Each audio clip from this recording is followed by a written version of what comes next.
مش إذا أمروا ولو أشير لهم أن يحملوا على الجبال لأزالوها. اكتب عندك 100,000 مقاتل.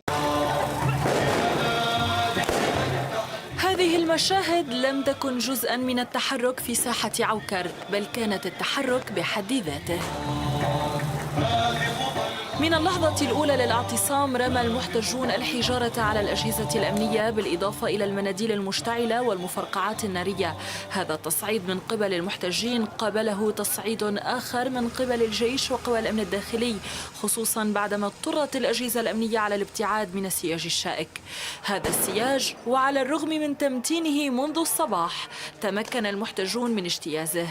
وهنا أعيد حرق المبنى الذي أضرمت فيه النيران ليل الثلاثاء، بالإضافة إلى حرق إطارات في بقع مختلفة في ساحة عوكر.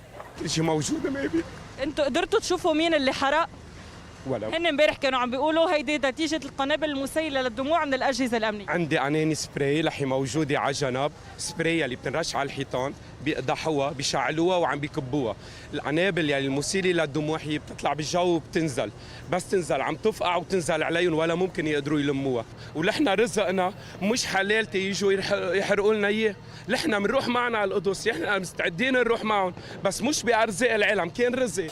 اشتدت هذه التظاهرة في عوكر أتت خلال يوم الغضب الذي دعا إليه حزب الله رسميا، والذي لاقى تجاوبا من طريق القدس أين يمر؟